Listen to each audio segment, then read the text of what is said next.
Imagine being able to grow your online course business by rethinking how you use your course content. Today's guest, Itai, lives in Israel. He's been wildly successful. He has done something unique. He has taken the idea of giving away courses for free and turned it into a powerful marketing engine that has transformed his brand and his business. For many of us, creating a course means building a product to sell.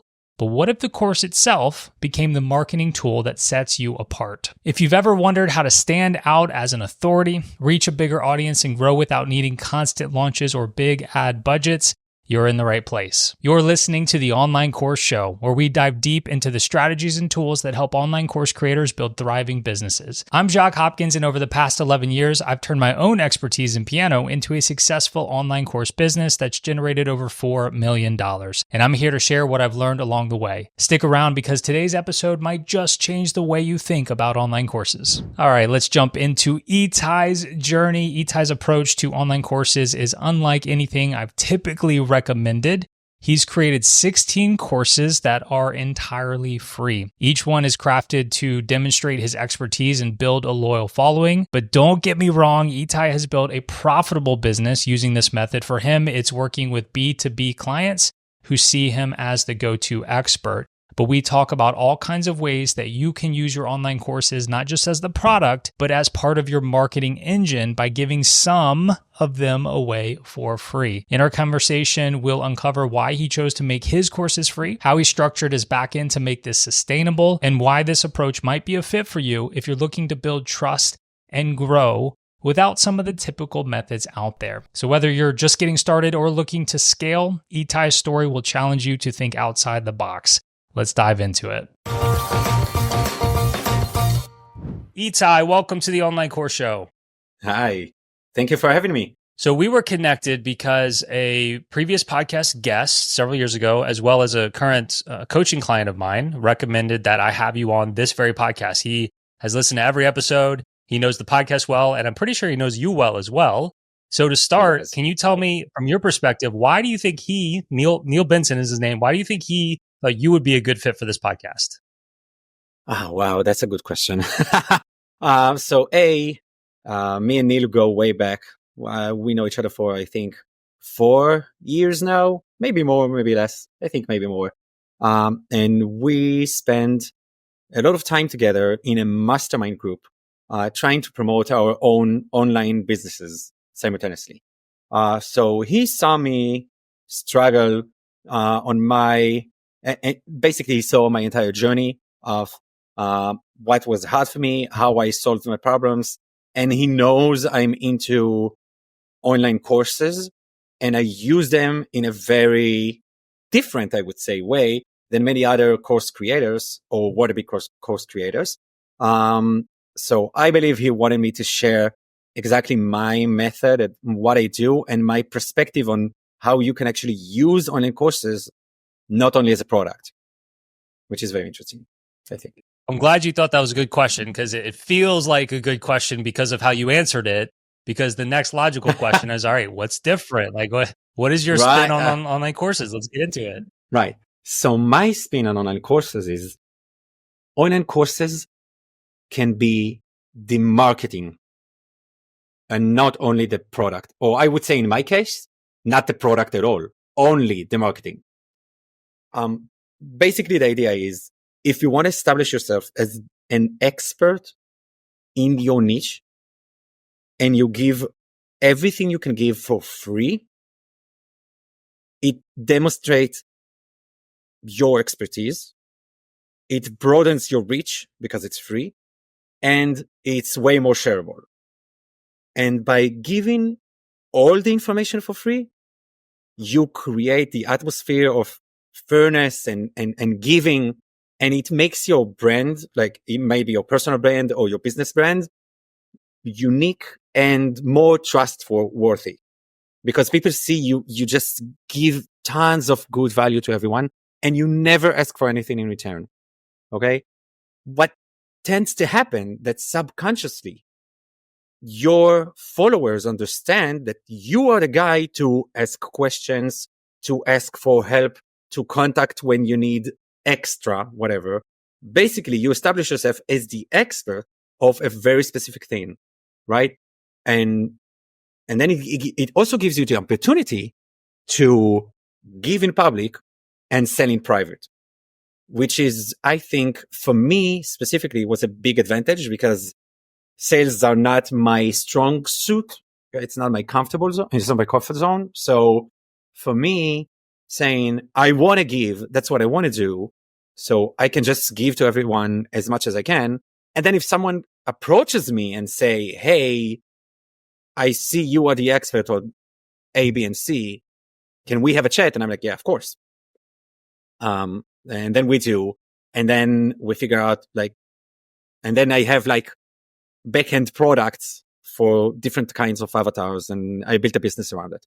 So basically, the entire online courses, it's the marketing strategy instead of the product.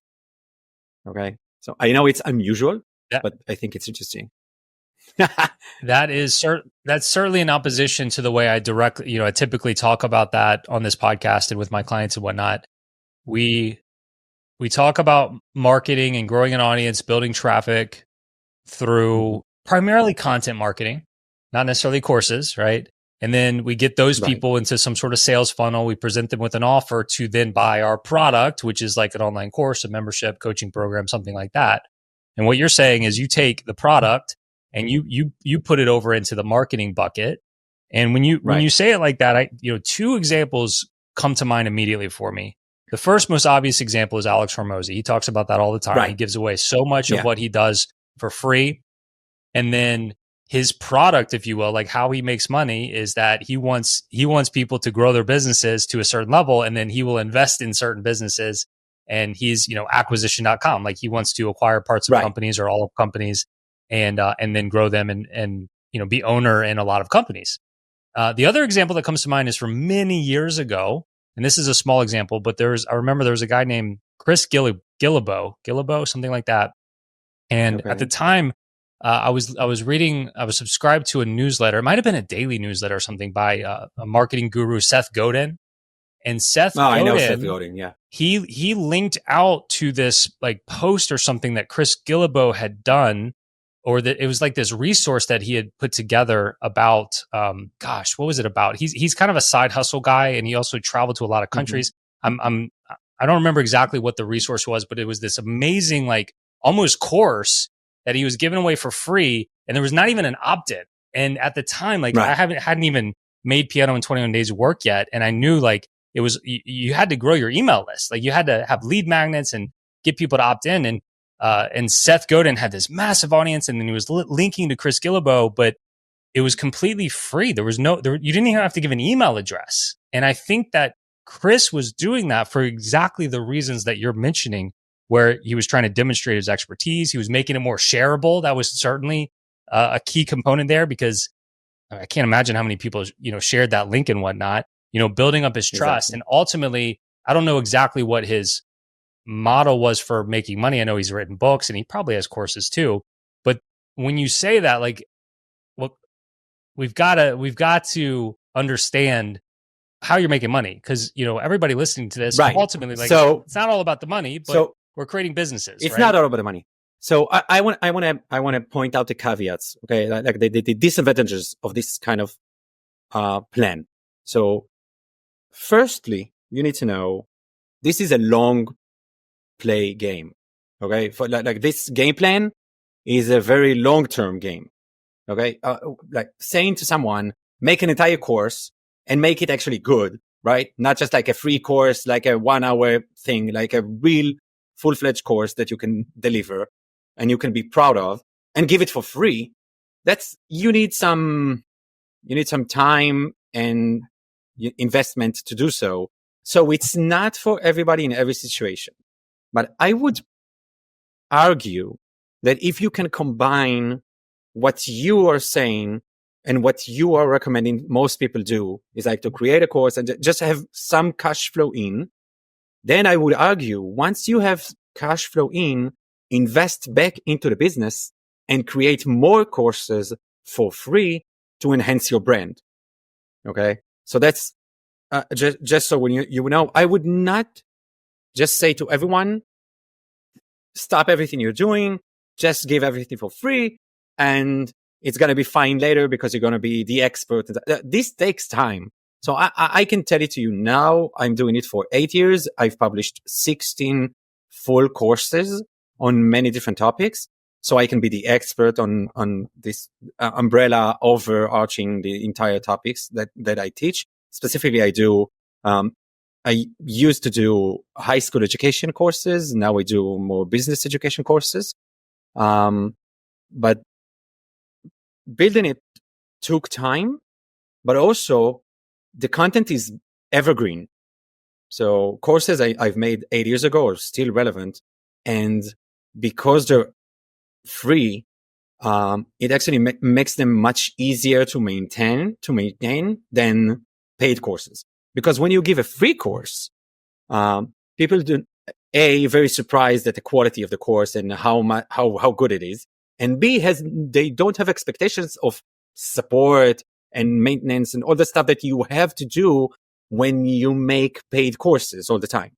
Okay, so it's definitely not for everybody, but there are many advantages that you can use to make it easier for you. So I would say, if you want to consider such approach, I would say it like that. If you're a person who enjoys teaching and creating content, it might be for you more than if you are a person who is more to the business side. So there's always a continuum of business owners and entrepreneurs who are more creators or more businessy, right? And we have to be both. So I would say if you're more to the creative side, it might suit you better. If you're more to the business side, it might suit you less. Okay, I'm just saying as that's my perspective. Okay. Yeah, basically that's. You said, the quote that I wrote down was, you said you give in public, you sell in private. Right. So ultimately, you've made 16 courses. I'm guessing the majority, if not all, are free. How are you? All are free. How are you making money? Okay. So once I gave all the courses for free, which I do, it expanded my reach tremendously. And now, talking about high school, for example, I have plenty of high school courses. So 10% of all high school students in the country uses my content regularly. Okay. That makes a difference from me in a personal brand perspective. I am a well-known personal brand for this very specific niche.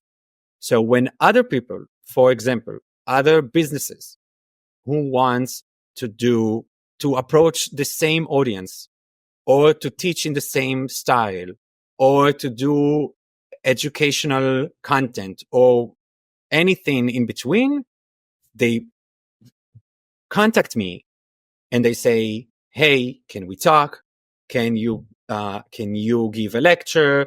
Can you be part of a training program? Can you write us? Can you help us with the content? Can you help us with?" So basically, I'm B2B. Okay, so that's what I do. I'm not dealing with private customers, which can be again advantages and disadvantages. Like it can be tedious when you have like a million of one single customers, and if you do B2B, it actually makes it much easier, because they bring me and they say, okay, can you do a workshop about branding? Can you do a workshop about how to create content? Can you have a lecture in university about a certain topic? So once you become the expert, sharing your expertise in specific settings can make you money. Does it make any sense? Yeah, it makes sense in your example. I always like to use my course as an example, as like another example. So like, I have an online piano course that's brought in a lot of money because that's the product, right? If I listen to this episode, we have this conversation, I'm like, okay, I'm going to make my piano courses that I have available for free. How would I monetize that in my example? Mm. So I would say there's a very different. If you are more local, you can have.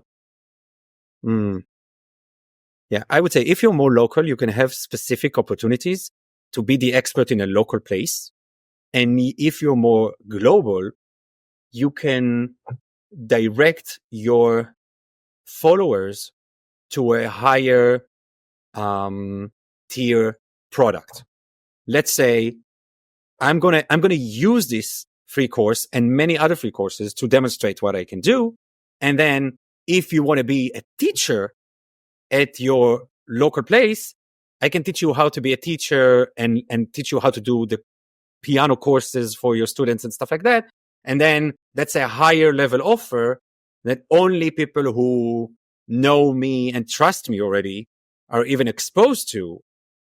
And then I can suggest it, right? And just skip the base offer, because sometimes the base offer is not making you so much money, but taking all of your time. Okay, because sometimes you have to try to push really hard on the tiny bits of every customer, and you can't move the needle forward. So having a bigger, much higher value product that you give on the back end for people who already trust you and already used your content and they know you, it's like it makes a tiny leap in your favor. Okay, so it doesn't have to be a consultant. It can be whatever product you want to make. So in the piano example, if I had everything out there for free, I think what I'm hearing, correct me if I'm wrong, but if it's out there for free and people start taking, my course and getting results from it, and let's say that somebody has like an in-person piano teacher as well, and they're like, "Hey, I'm not going to come see you anymore because I've gotten so much value out of this course," and these piano teachers start hearing that more and more, they might reach out to me and be like, "Hey, I heard about you. You've got this amazing content. Will you teach me how to, teach my students this way?" Is that kind of what you're getting Right, at? that's definitely. So that's one possibility. It's not exactly what I meant, but it may definitely be what I said. Okay. So I would say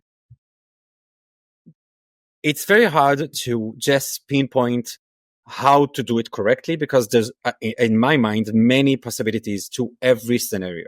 Okay. Let's say I teach piano on YouTube, right?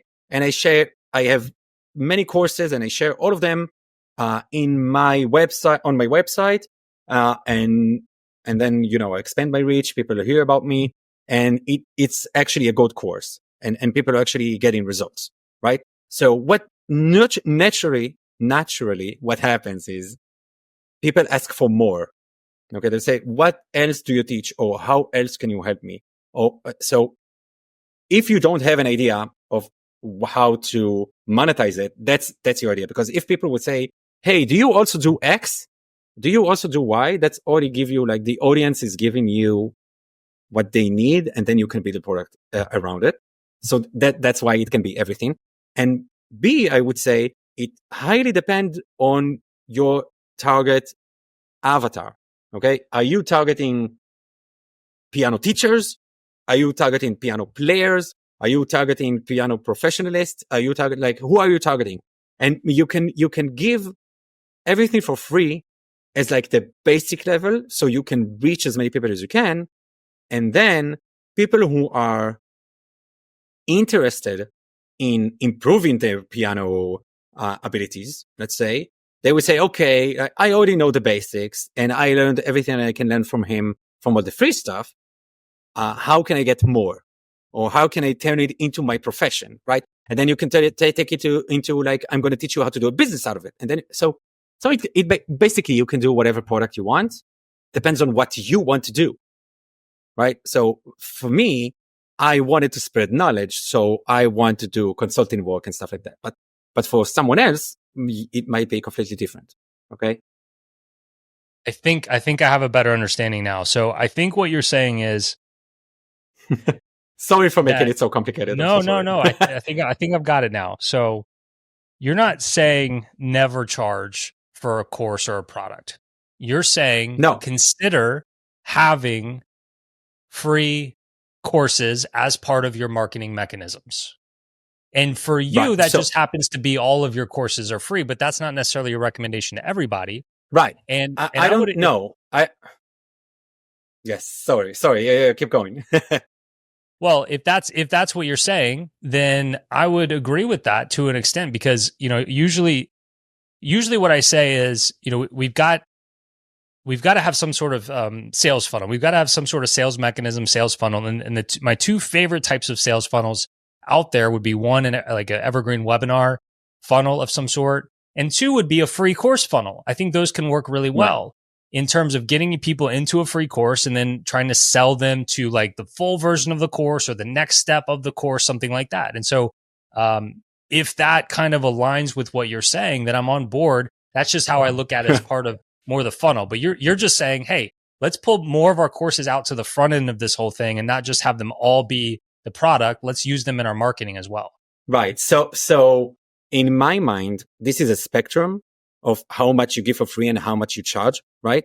So as I see it, there are many benefits of doing as much as you can on the side of free and as little as you can at the size of charging, and not little as price is low, but as amount of products. So I would rather have 10 free courses and one big, crazy, expensive course than one free course and 10 paid courses. So it's a much easier to handle product model for a business model for to manage your products. Because if you give like 10 free products and you exceed expectations on a free product, which is much easier to do than exceeding expectations on like a very high end, expensive product, right? So if you have 10 of them and people see, oh, this was great, this was great, again, then you can say, okay, you saw so many things I can do. I'm going to have one very expensive product that is exactly for my specific niche for people who trust me. And then it's much easier to manage. So that's why I'm not saying do not charge. You can do whatever product you want, right? But I would say as much free as you can give will make your brand stronger. It will make your brand more unique. It will give you an atmosphere of a good and just person. And it can broaden your reach, more shareability, all of the good stuff we want, especially online, right? So again, in my mind, I know many people, you included, are saying like, do a small portion and then get them into the funnel. So I look at it like I inverse the pyramid and I say, let's give like 99% for free. Like I'm exaggerating on purpose, but let's say if I can give 99% of everything I do for free and I can do it actually a very good job at it, then the 1% I'm actually charging for is going to be so specific and can be so expensive and can be much easier to manage that I can justify giving back for free everything else, right? And that's a very specific model. I know it's not the generic one, but again, you don't always want to be another generic course creator. I do like that. I like that a lot. It reminds me of a little bit of, I had Brian Harris on recently from growthtools.com. And one thing I learned from him is he's got one core, pretty expensive product. He sells this coaching program. It's, I think, roughly like $20,000. And I think that's the only way you can pay him money is through this one product. But he does so much for free and gives away so much for free. He has software tools that you can use, all completely free. Every week he does a live workshop, totally free, just teaching on certain topics. He's got courses he gives for free. So that sounds like an example of somebody exactly the same. Yes, exactly the same. Yeah. This is exactly the same. Okay. Okay. All right. It took us a little bit to get there, but I now that no, we're it's fine. there, It's fine. I dig it. Right. I like it. I like the model. Because then he can put like, he's got one main way he's making money. and he makes that one product just as freaking good as it can possibly be. But he's also making all of his free content as good as it can be as well, building that trust and shareability and demonstrating his expertise and whatnot. Exactly. And I would argue it's much easier to manage than other approaches.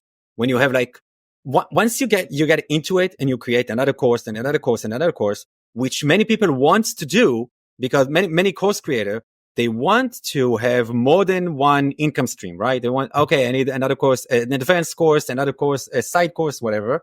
And then it becomes like a very hard to manage stream of, I need to update, I need to maintain, I need to answer questions, I need to create another one. And it's actually very complicated. And you need to enlarge your team, and you need help and administrative tasks and whatnot. And in the other way around, when you give it all for free, everybody's happy because, oh my God, another course for free. And you have time to focus on your one product that is actually making it all sustainable. What would you say to this idea, though, that I'm sure you've heard this before, when people pay, they pay attention, right? And maybe people not valuing a free course as much as a paid course. Right. So this is, I would say, more a brand issue than a pricing issue. Okay. So if you can, and that's a big caveat. Okay. If you can build a brand that gives the feelings of high quality despite being free, then you don't have a problem. Okay. So basically what the answer is, make it better than other paid options, right? So what better means? It actually means three different things that you can do, preferably all of them. So one, better can be targeted better. Okay. So like more focused to a specific audience or specific problems. Sometimes people can find many courses on many topics, but they have a very specific problem inside this course. And if you can make a more targeted product around it, it's better. And then give it for free. So free is better and targeted is better, right? Number two is shorter. If you can give the same results in a shorter period of time, that's better. Okay. And number three, easier. If you can get the same results, but with less effort to the customer, it's also better. So when you think like that, you say, okay, I'm going to make free courses that are better in at least one parameter than the paid courses. And then you can actually demonstrate that this is not just like free stuff. He just make it so good that people will say, wait, how can it be? How is this free?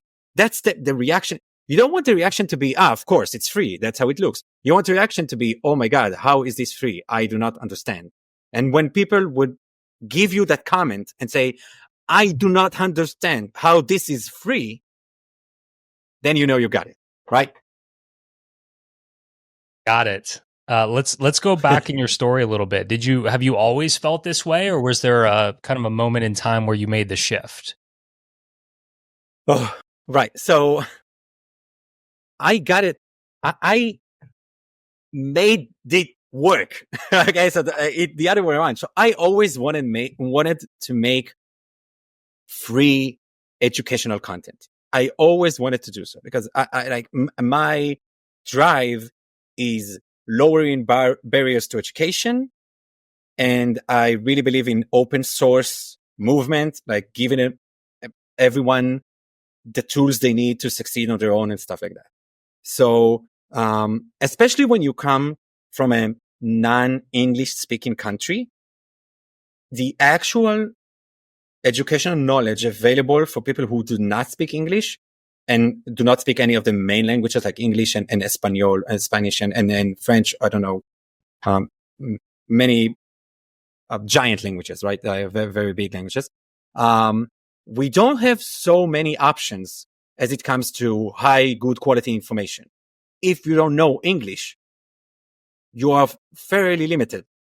So I saw that and I said, oh, wow, we really need someone to, pick the ball and say, okay, I'm going to do it. I'm going to give all the information you need. And that's me. Okay. So I started as just giving away everything I can do for free for many years, which is not sustainable. Right.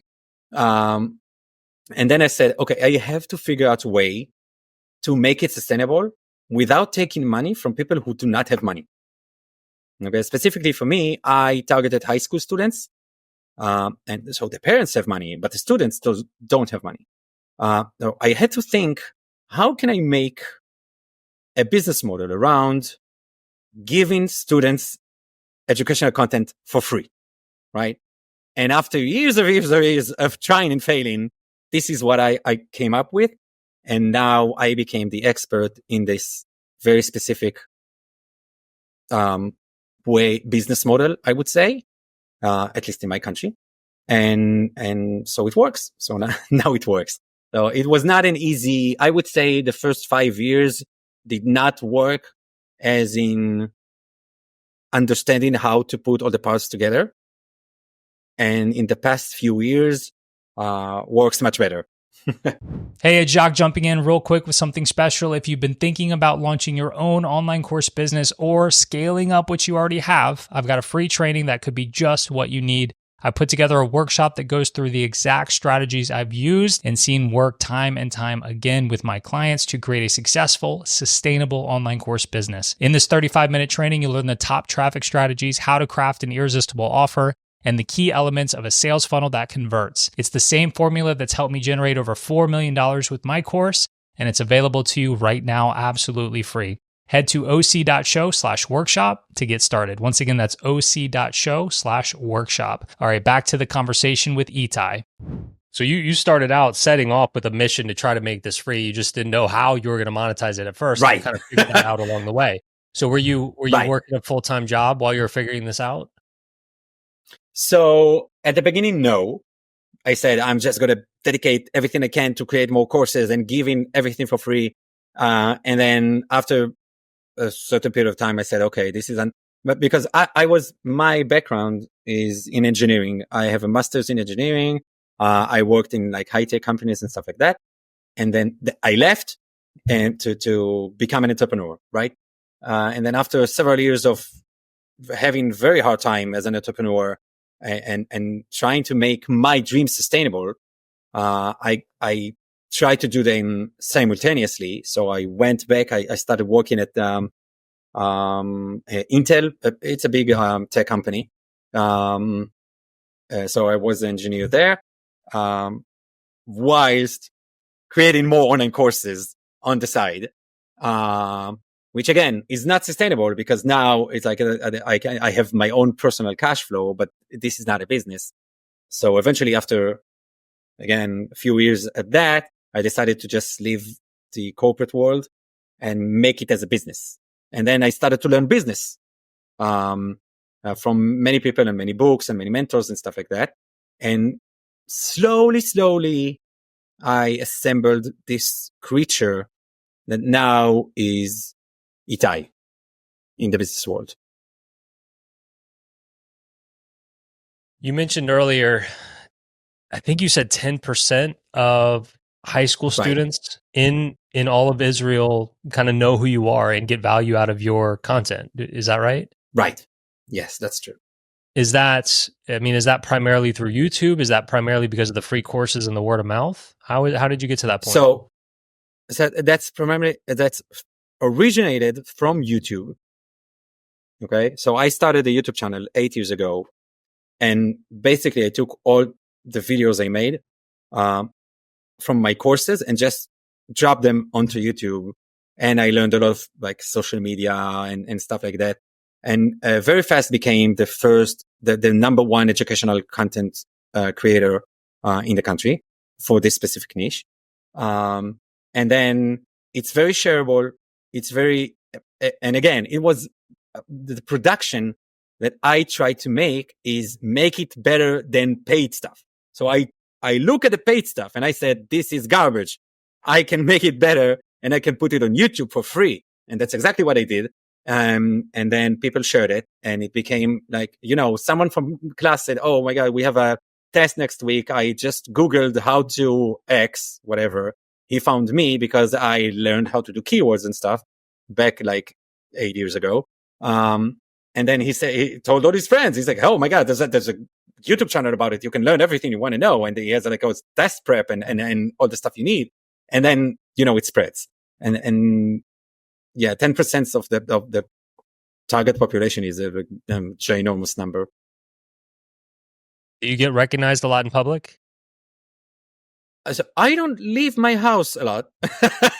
To be honest, I'm more of like all the day creating content kind of a person.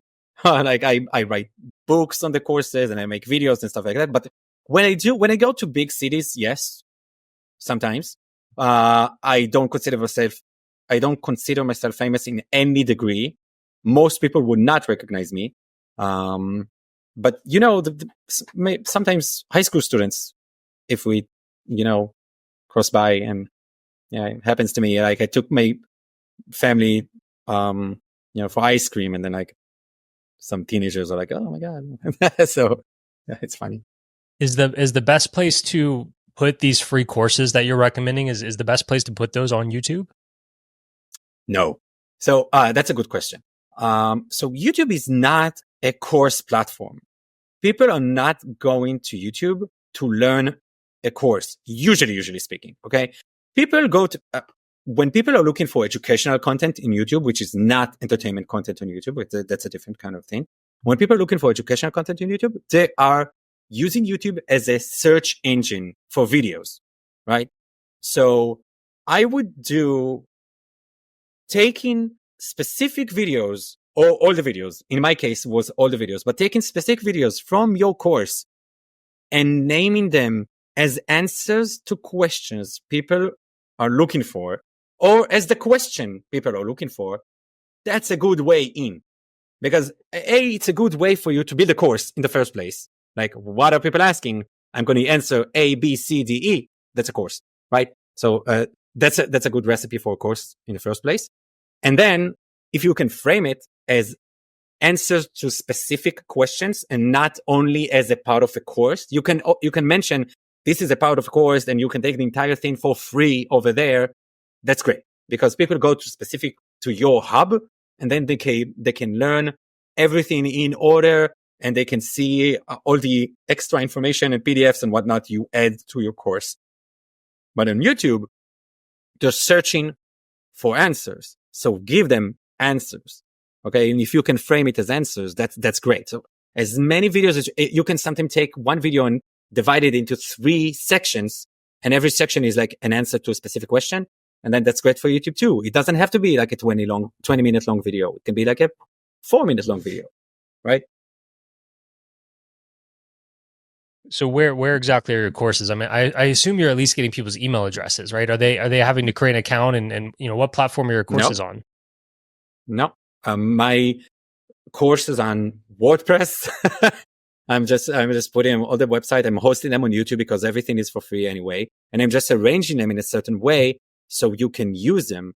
Again, the courses, no email list. I know it's crazy. I know. For everyone who's listening, I am not saying you should not have a mail list.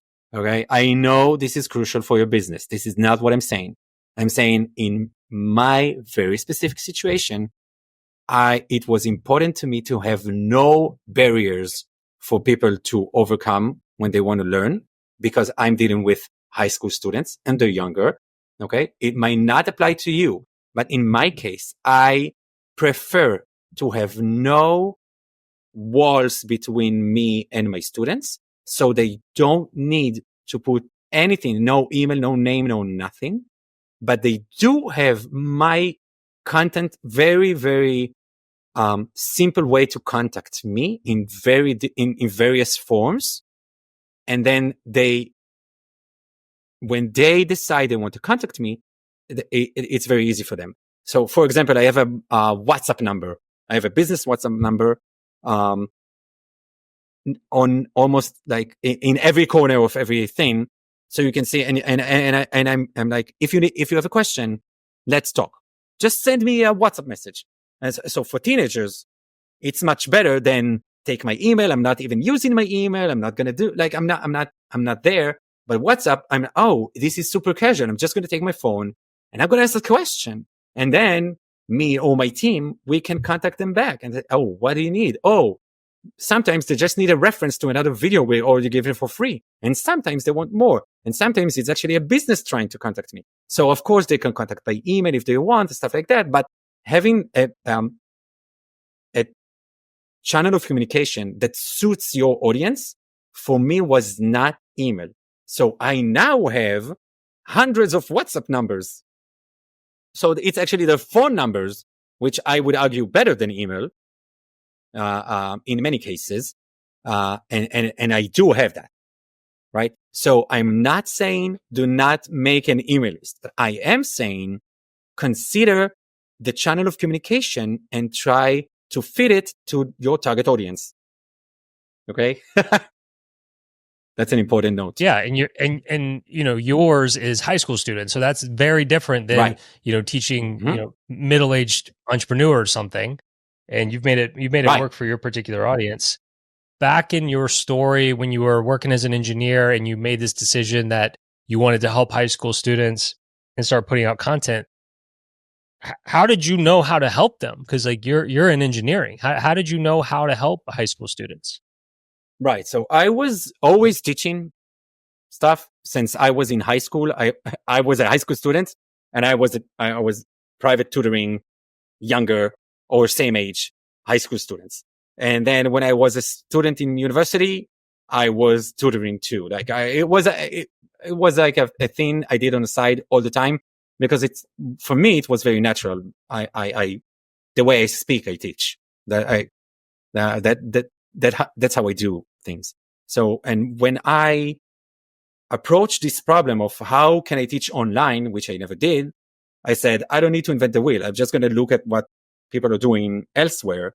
And I'm going to, take their ideas and their implementations and do them in Hebrew for my country or for the audience in your niche, right? So you can take someone who's teaching piano and saying, oh, wow, that was really good delivery on this method. I can teach math like that, for example, which is completely different, right? But no, it's exactly the same. You can use, if you love the delivery of someone, of an online course, and you say, oh, this course was so interesting, even if it's on a completely different subject, you can still use it to inspire you to change it to your specific niche. So that's basically what I did. And what specifically are you helping them do? And you mentioned 16 courses. Like, maybe to help answer this question, right, what are like the top 2 or 3 courses? Like what does somebody accomplish in your top courses? The big mission of this business is to help high school students get their high school diploma. Okay, so we have a very specific thing in our country where you have several tests along your 10, 11, and 12th grade. And during those tests, the grades, you get a very specific, subjects you need to know, and you get a diploma. And once you have a diploma, after passing all the tests and getting hopefully good grades, you can then apply to university and college and stuff like that based on the diploma you have and some other tests. So many students are having a very hard time with these tests, and they need to pay a lot of money for private tutoring. Okay. And basically what happens is, if you don't have the finance to buy all the knowledge you need, all the complementary knowledge you need, the chances for you to succeed on your own are much lower, right? And that's what I didn't want for kids in my country. I said, this is not right. I think everyone, if they try hard enough, should get a chance. So I said, let's just give them all the test prep they need in all the courses, in all the subjects.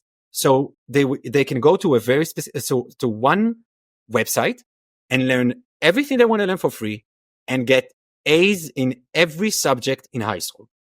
So we teach math and physics and English and Hebrew and history and civics and how to prepare for tests and how to not be anxious about school and about tests and how to mentally deal with school and stuff, right? So there's like skills you need to personal skills to develop as a student, and also subject matters that you need to know, like math and science and stuff like that. What is your process for creating a new course? Depends for who. Okay, let's say, for example, okay, I'm going to give you a live example. Okay, from now, I'm creating a new course about how to build your own brand.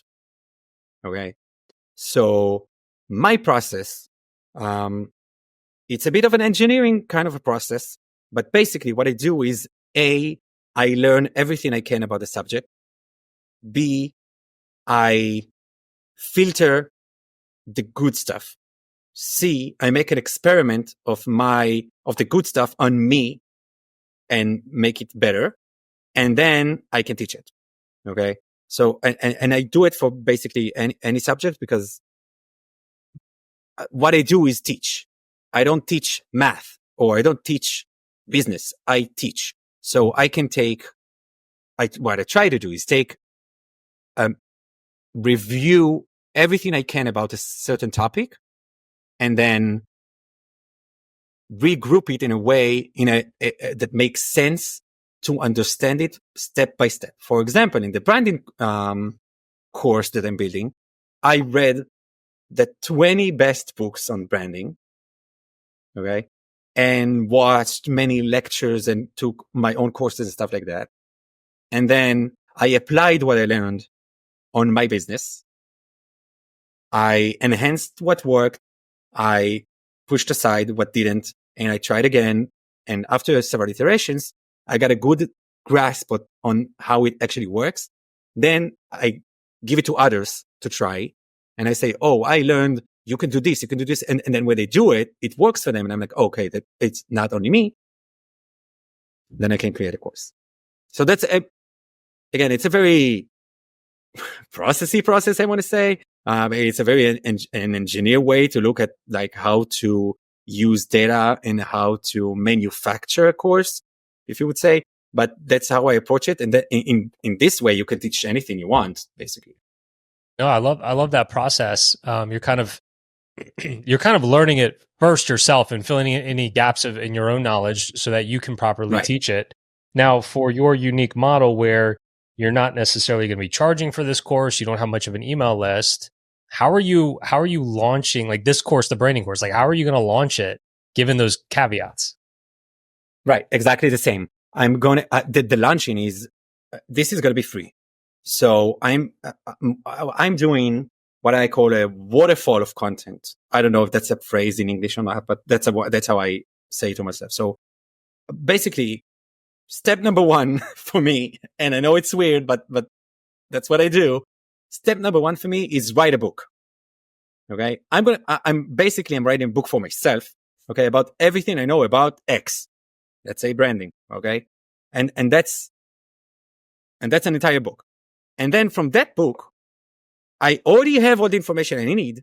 I can turn this book into a course. I can turn into workshops.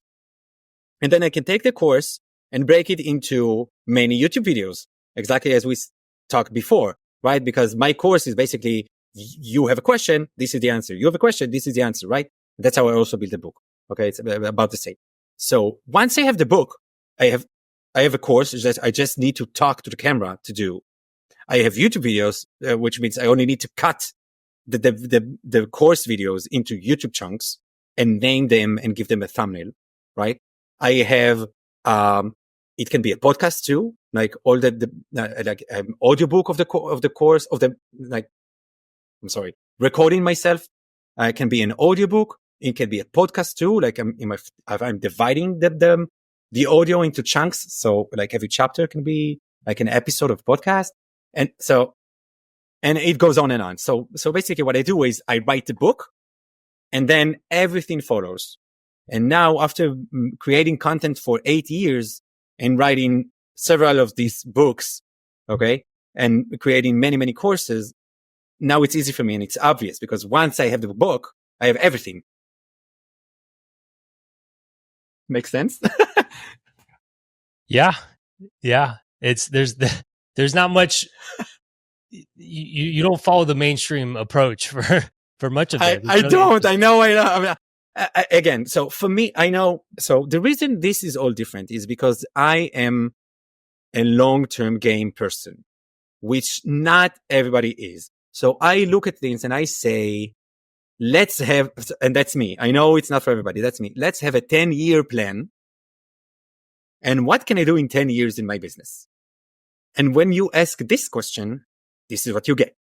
Because I'm not focused on the next 6 months and how to make the most cash flow in the next 6 months.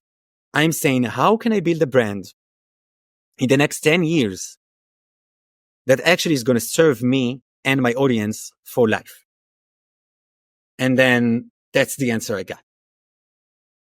Because I'm not here for the short game. I'm here for the long run. I want to do this business for good. That's what I want to do. I don't want to do have one course. And I know many people do want to make just several courses and then, maintain it and it's going to be fine. But I want to give content for free. That's what I want to do. Right. And I'm trying to figure out how to do it and give it all for free. So I'm looking at a longer time horizon and saying, I'm going to look at 10 years and how am I going to do it helps me to achieve that goal. So, and that's how my own brain works. I just for maybe the one person who listens to this podcast and is like me, you should know it is possible. Okay. Because I know everyone, one of the things that most frustrated me was everyone have the same direction, right? Everyone they're saying, this is how it's done. This is how it's, and maybe it is the easiest way to do it. My way is not the easiest way. I'm saying it out loud. This is not the easiest way to do it. But if you do it correctly, you can have a very big brand. And because you invested in the foundations of the brand for years. And then when you do get a payoff, everything becomes easy. But what if somebody's just not that patient, right? And they're not right. They're not willing to. Are you saying that if we strive for the short-term results, then inherently we're not necessarily going to have the long-term results? No, this is not what I'm saying. What I'm saying is, again, this is a spectrum. Whenever you have a decision for the short-term result, it comes on the expense of the long-term result. That's always true. Because if I'm now focused on this, I'm not doing this. And that's fine. This is not wrong. Okay. I'm not saying this is wrong. I'm saying this is your priorities and you should be aware this is the situation. Okay. You say, I am now prioritizing cash flow because I have to pay rent. Super reasonable. This is not a problem. This is not something people should avoid at all. I do not encourage you to accumulate debt in order to do so. Okay. But I'm saying as much as you can push and delay the short-term gain and keep working on the long-term game, it's going to be better for your brand. Yeah. And you've used the word spectrum several times and we've just got to figure out where we want to fall in that spectrum. And you're right. Not, so there are many spectrums you can choose. And I just want to say, I did not invent any of this. All of the things I know at business, I learned from other people, mostly on YouTube for free. And you yourself mentioned Haluk Sormosi, which I personally met and learned from. And he's a great guy, which I look up to and learn from him a lot. And so, and others too. This is not like an entire invention of how to do business stuff.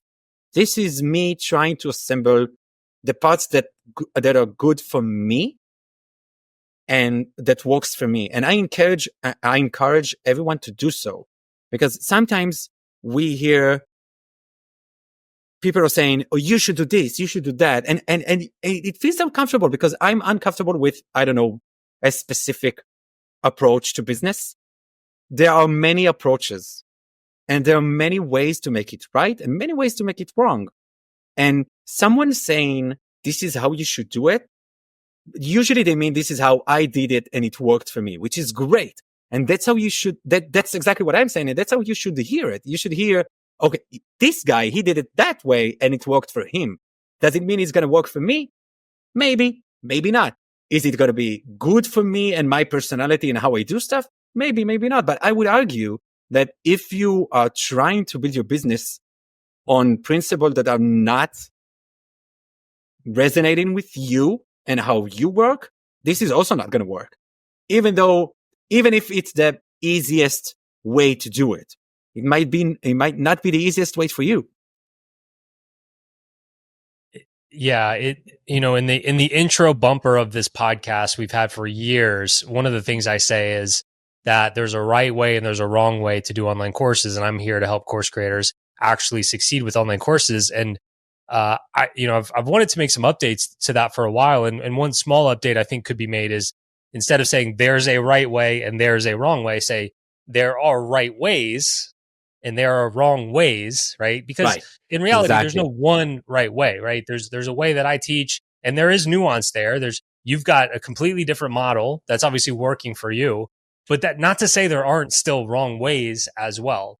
And so, to clarify for the listener, like, I recognize there could be some problems with that, exactly what I'm saying in that bumper that I made like 7 years ago.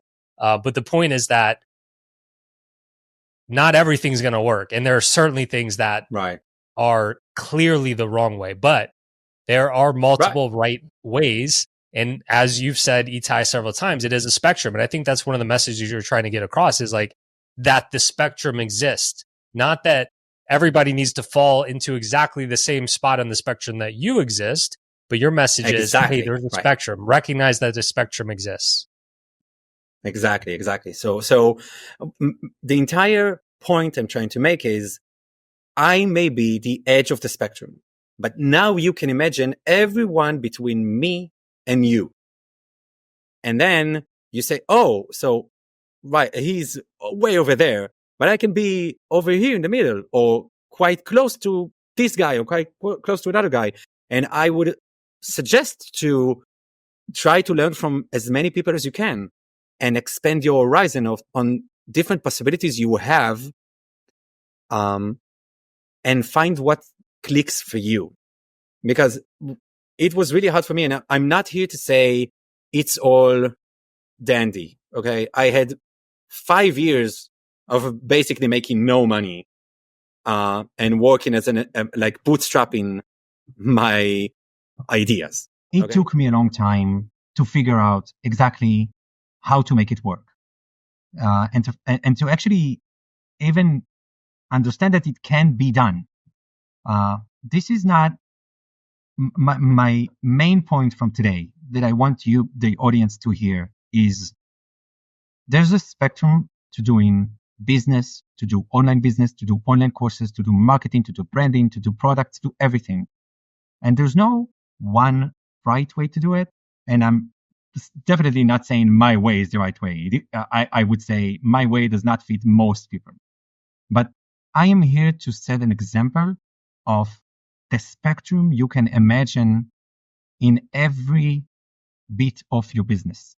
And then you can say, oh, on the product spectrum, I want to be here. And on the marketing spectrum, I want to be here. I want to give what I thought was product. I want to give everything for free and just have one product. So that might be extreme, but maybe you can do half and half. That's also something to consider. Maybe so. There are many other possibilities than just the easiest regular ones that everybody is recommending, and trying to find what works for you and what resonates with you will make it easier for you to actually create said business.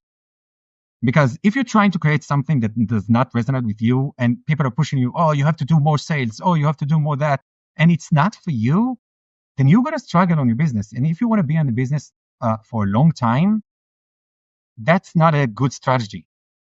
So I would urge you to find what works for you more than just what can be done. Well said, Itai.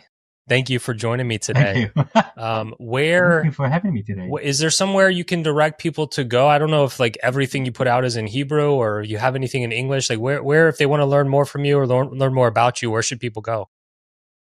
Right. That's a good question because I don't know. So I do have Hebrew. I have 2 websites in Hebrew, which I can send people to, but I don't think are going to be very useful for the audience. I would say, if your audience, anyone listening has questions about what I just said, okay, I am available for you. You can contact me, or we can attach my email, my business email to this podcast, and you can contact me personally, and we can talk about it, and we can meet. And what I have in my business side of business, not the high school, the business one, I do free consulting for people who reach out and try to understand what's going on. And so I give like a one just meeting for everybody. So if you have questions, you can just reach and ask, and you can email me. So and no website, no opt-in, no email, no nothing. If you want to talk, you can talk to me. I'm available for free. Amazing. That's a very generous offer. We'll include that contact information in the show notes. Itai, it was a pleasure to get to know you a little bit. Thanks for joining me today. Thank you so much. It was a pleasure being here.